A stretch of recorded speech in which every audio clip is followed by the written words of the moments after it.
Bore da a chroeso i'r Oedfa a chroeso i'r rhai sy'n ymuno gyda ni ar Zoom. A diolch i Dylan am ein arwain yn y gwasanaeth unwaith yn rhagor. Bydd dim practis côr nos Fawrth, ond cofiwch am y gyngerdd heno am hanner i 7. Am 7. Cor y Tabernacl yn perfformio gwaith Haydn. Dydd Iau, taith cerdded am hanner i 6 yr hwyr yn St Bride's, o St Bride's i Gastell Alun, yn cwrdd yn Hafarn y Fox. Dydd Sul nesa, y 15 o Fai, bydd y gwasanaeth yn y Bati Margam i gefnogi Steddfod yr Urdd. A cofiwch am y cwrdd eglwys ar ôl y gwasanaeth. Fe wneud y casgliad yn awr. Diolch. Bore da. Hyfryd iawn gael eich cwmni chi.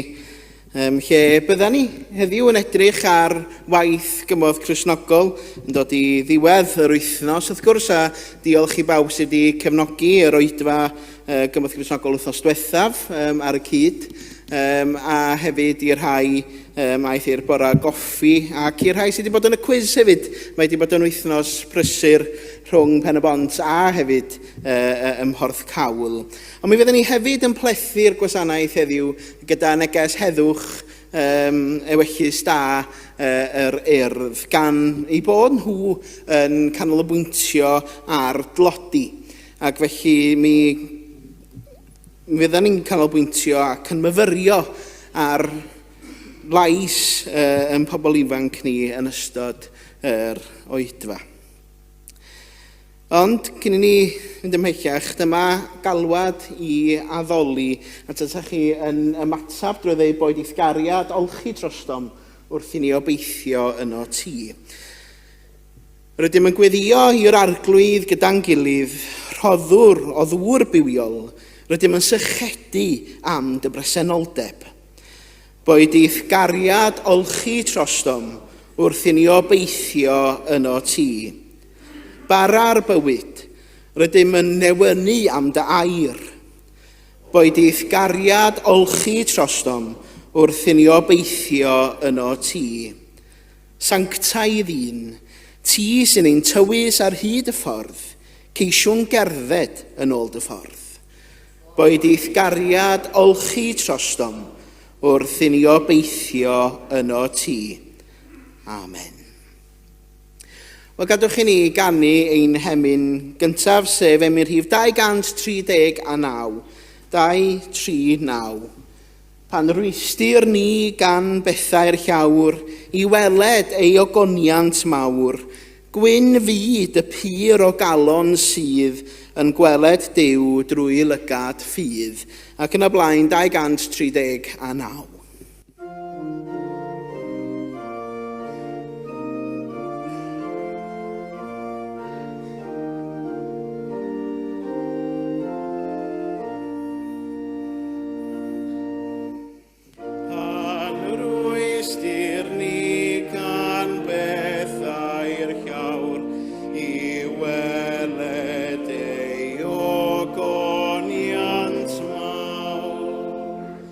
Gwyn fi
O fe ddaw yn darlleniad ni bore yma o lythyr at yr Hifeiniaid ac i'r 15fed benod a nodau 7 i 13 ac yr adnod olaf sydd yn sôn wrth gwrs am y gobaith sydd yn gorlifo sydd yn reiddiol i wythnos cymoedd Cristnogol eleni. Rhowch glod i Dduw drwy dderbyn eich gilydd, yn union fel gwnaeth y Meseia eich derbyn chi.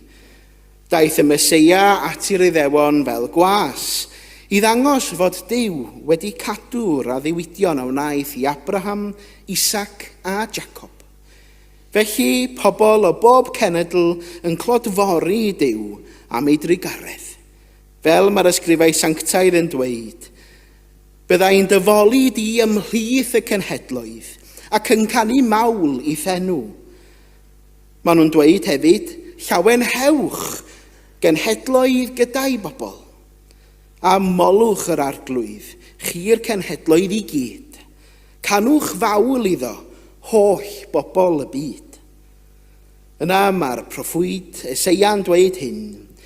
Bydd y blagurin o deulu Jesse yn tyfu, sef yr un sy'n codi i deyrnasu ar y cenhedloedd. Bydd yr holl genhedloedd yn gobeithio ynddo. Felly, dwi'n gweddio y bydd Duw, ffynhonnell gobaith, yn llenwych bywydau gyda'r llawenydd a'r heddwch dwfn sy'n dod o gredu ynddo.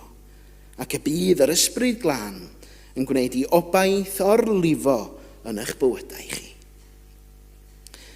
Y bendith Duw ar y darllian a'r gwrando ar yn cyfar ni. Mae gen ni gyfle rwan i edrych ar fideo cymoedd Cristnogol eleni, felly gadwch chi ni. Drought and deforestation are decimating Guatemala's landscape. The climate is getting hotter every day. It's killing our plants, and it's killing us. Malnutrition rates in children are dangerously high. If you ask me, it's not fair that people are exploiting these resources and benefiting from it, and we are the ones affected and don't have anywhere else to go. Let justice flow down like water, and righteousness like an ever-flowing stream. Amos 5:24.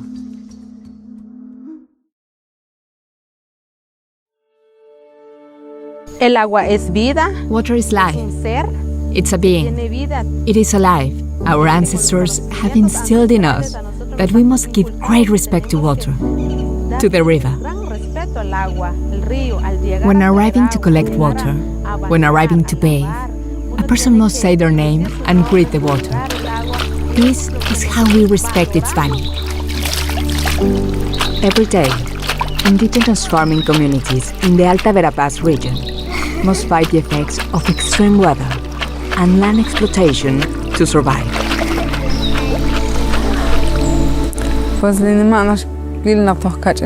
As a child, I was here in the community, and I remember the river was deeper and bigger. There were crabs, shrimps, and big fishes, and I used to go fishing. I learned to swim here. Now it is very different. It is very shallow. Animals and fish have started dying. They're disappearing, either because there's a bigger population or because it's very contaminated. My plantations have been dying due to the lack of water, and in terms of how it's affecting me, well, there is no food for my family. Esto es muy serio. Climate change is very serious, because without water, we die. This is what's happening here in our territory.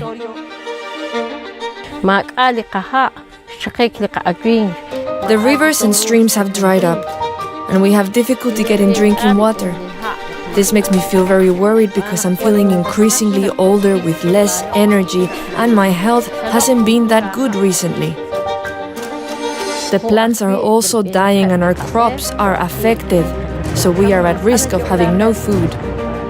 This is very worrying for our kids, especially our grandkids. Christian Aid's partner, Coecop, offers vital training and tools to farmers like Amelia and Aurelia. They learn how to construct rainwater collection systems to capture precious water and are building their resilience to the effects of the climate crisis.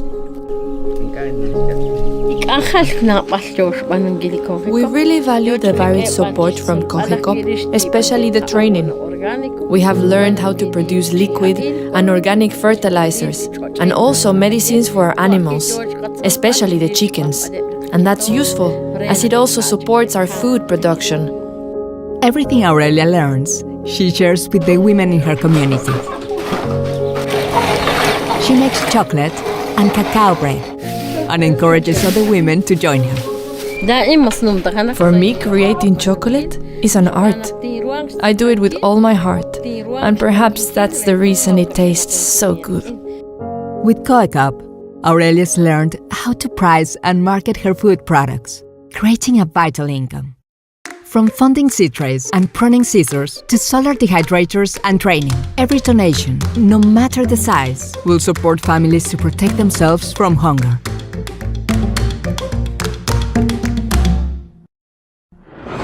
This Christian Aid Week is 7 days to make a difference.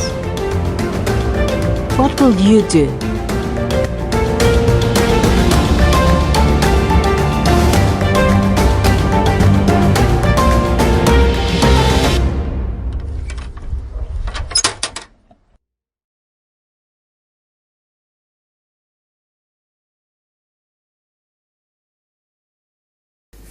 Ia, gyda'n gilydd mi drechwn ni dlodi ynde, ac mae'n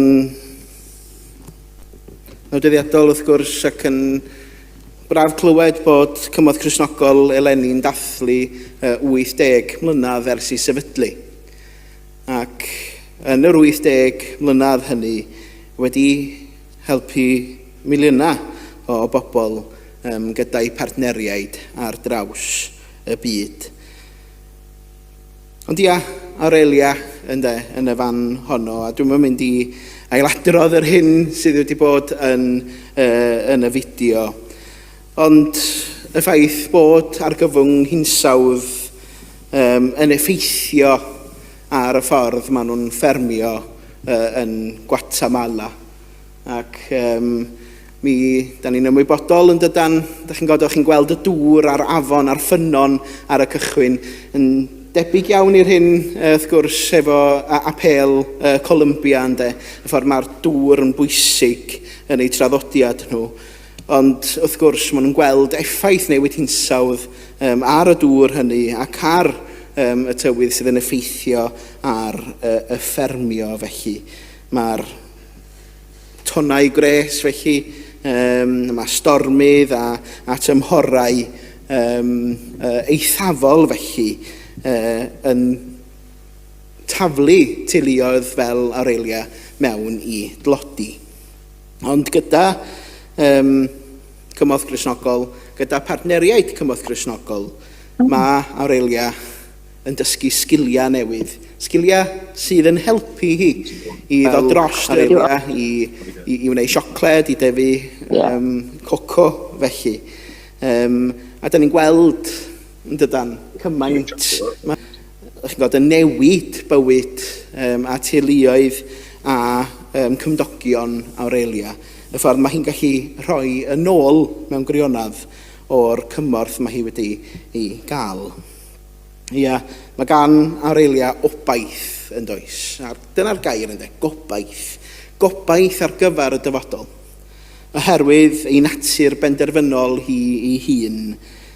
Ochr yn ochr â sgiliau a'r wybodaeth newydd yma hi wedi hennill, mae hi'n cynnig gobaith i'w chymuned ac yn newid bywydau gwell.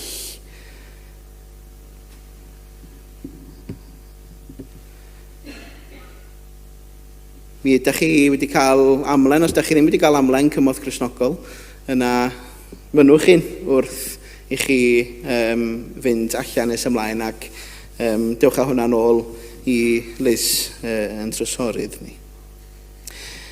Cyn i fi sôn am neges heddwch ac ewyllus da, gandwch chi ni gannu'r emyn nesaf, sef 809, ac yn dilyn yr emyn yma, mi wnawn ni wrando ar neges heddwch ac ewyllus da yr urdd. Dragwyddol holl a lluog i o'r criawdwr, nef a llawr, o gwrando ar ein gweddi dair, a ran ein byd yn awr. Ac yn y blaen, 809.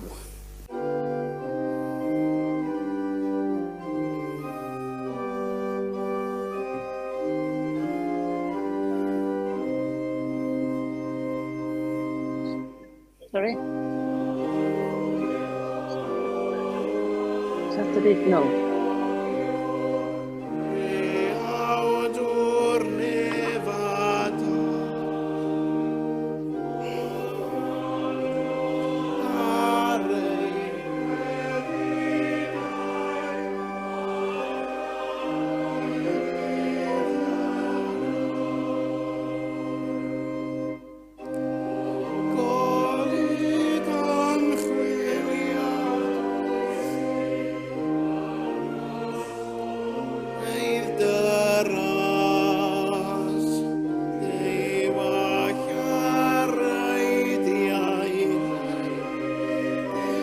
Right, these can go up. Those, and all of those.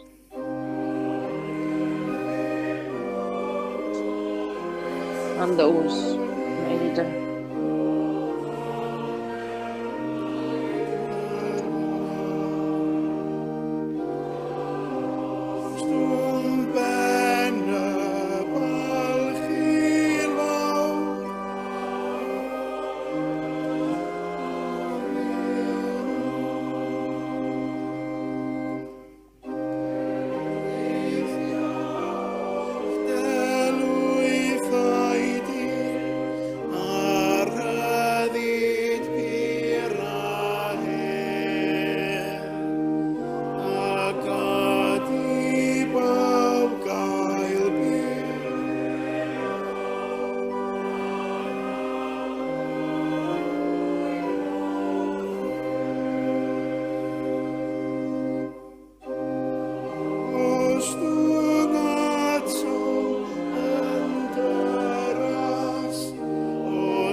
Mae pobl ifanc sy'n profi tlodi yn gwybod y gwir.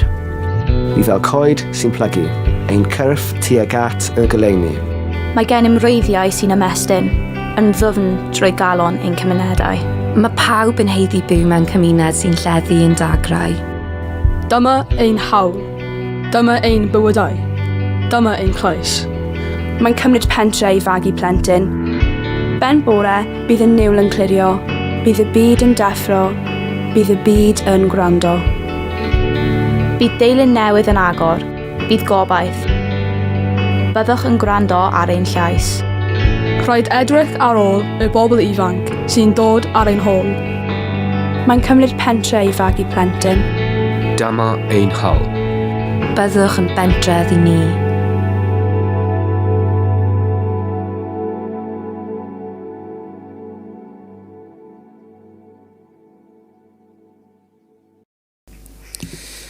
Wel ia, eleni mae neges heddwch ac ewyllus da yr urdd yn canolbwyntio ar dlodi.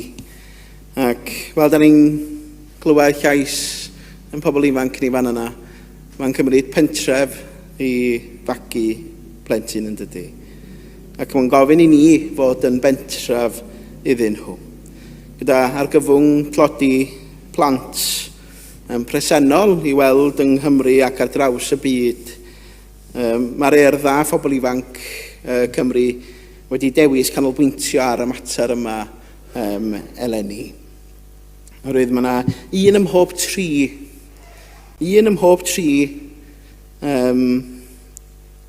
o bobl ifanc Cymru heddiw yn byw mewn tlodi. Un o bob tri. Ac felly mae neges heddwch 2025 yn datgan yn glir yn dydy yr angan am newid. Daw newid a gweithred o'r gymuned yn gyntaf drwy roi llais i bawb. Ac mae'r urdd yn galw ar bobl sydd mewn pŵar ac ar draws y byd i feddwl ac ystyried cenedlaetha y dyfodol. Maen nhw'n gofyn i ni ddod gyda nhw ar y daith honno, i fod yn lais yn ogystal. Mae'r neges eleni wedi ei chyflwyno gan aelodau'r urdd a myferwyr o goleg y cymoedd. Ac dyn ni'n diolch am y neges honno. Ond gan i gyfle i weddio rwan, a dwi'n wedi weddio gweddi wythnos cymorth Gristnogol ac yna gweddio dros dlodi yng Nghymru hefyd. Wedi gadwch i ni weddio.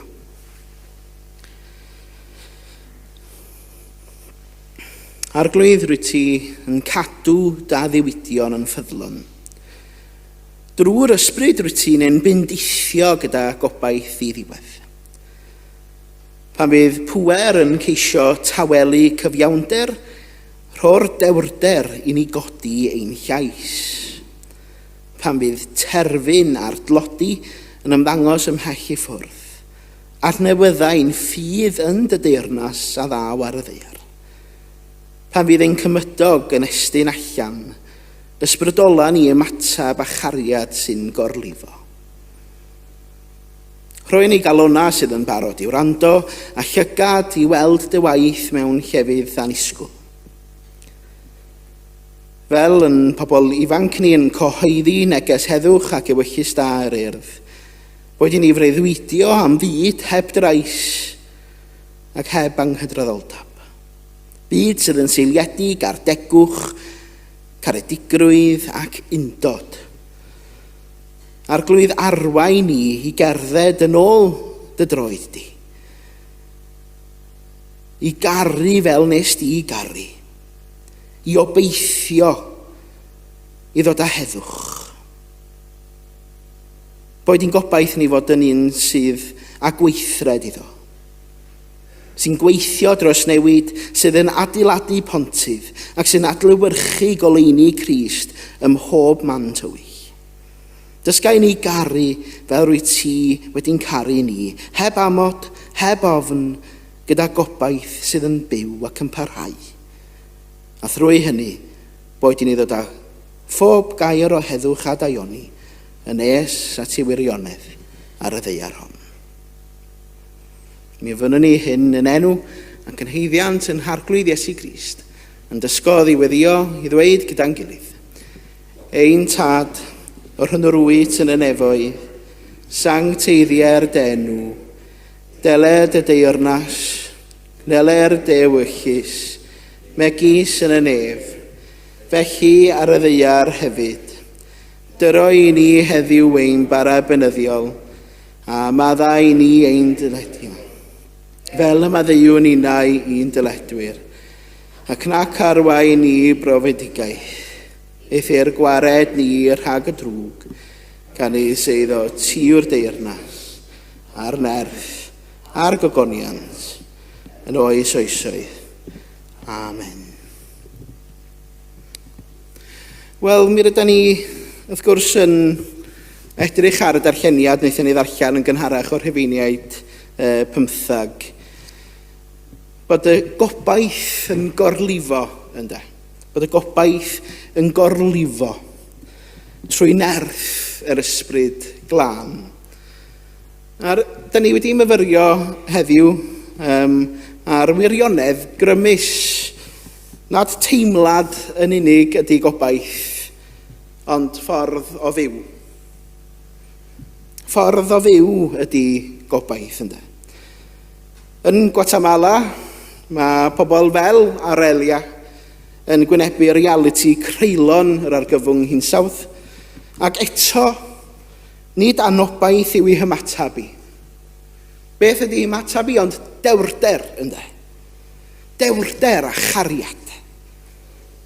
A dyma eiria Aurelia ei hun, rwy'n rhoi fy mywyd i'n cymdogion, ynde. Bod hi'n rhoi o'i hun lles y gymuned gyfan. A mae hanes hi'n atgoffa ni fod gobaith yn gallu egino, hyd yn oed yn y manna mwyaf caled a thywych, a bod gweithredoedd bach o gariad yn gallu trawsnewid cymunedau cyfan. Yn agosach at adraf wedyn, neges heddwch a ewyllus da yr urdd.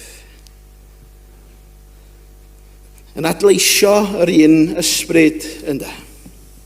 Mae'n pobl ifanc yn anherio ni i ddychmygu byd heb dlodi. I ddychmygu Cymru heb dlodi. Byd sydd wedi adeiladu ar degwch, ar garedigrwydd ac ar undod.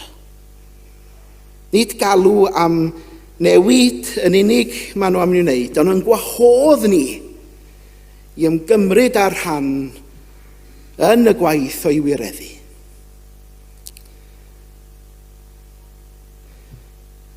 Mae'r darlleniad hefyd yn arwain ni yn dydy i gerdded yr un llwybr.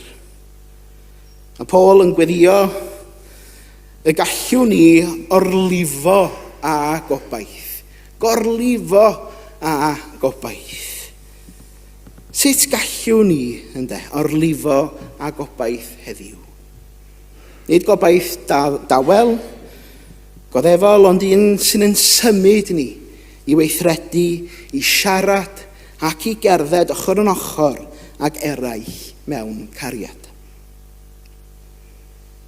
Felly wrth i ni fyfyrio heddiw, gofynnwn ni'n hunan sut gall yn bywydau ni orlifo a gobaith. Sut gallwn ni yn yn eglwys, yn yn cymunedau ac yn yn penderfyniadau dyddiol fod yn rhan o'r newid y mae'r byd yn erfyn amdano. Ac mae yna wrth gwrs mae ymwneud yn dydy ag wythnos Cymraeg Cristnogol o weddio ac wrth gwrs o gyfrannu yn rhan o'r newid yn dydy. Gadwch i ni fod yn bobl gobeithiol, wedi'n gwreiddio yng Nghrist, wedi'n hysbrydoli gan eraill, ac yn ymrwymedig i gyfiawnder. Ac wrth i ni weithredu gyda chariad, gallwn ni ddod â goleuni a gobaith i'r byd sydd ei hangen fwyaf. Felly gadwch i ni gyda'n gilydd gorlifo a gobaith. Mwyn i enw. Amen.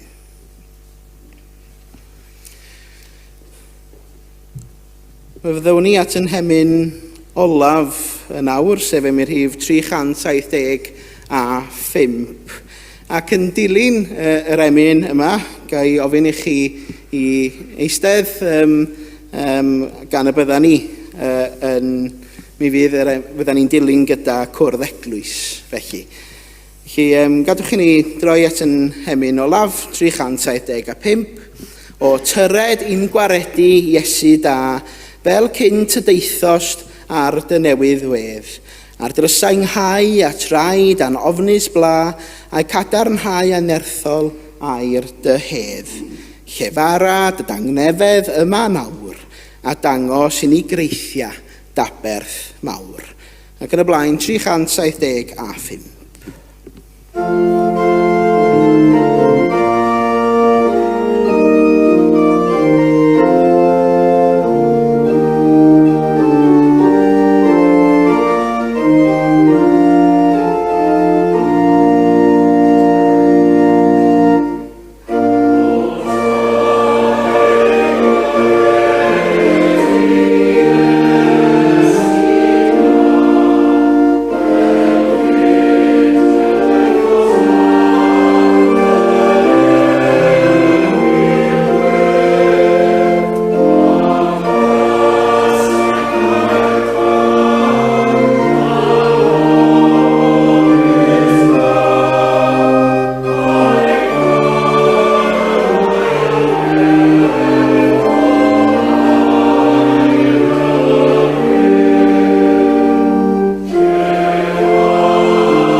os ddim, gadwch chi ni ddeud y fendith gyda'n gilydd. Gras ein harglwydd Iesu Grist a chariad Duw a chymdeithas yr ysbryd glân a fyddo gyda ni o'i. Amen.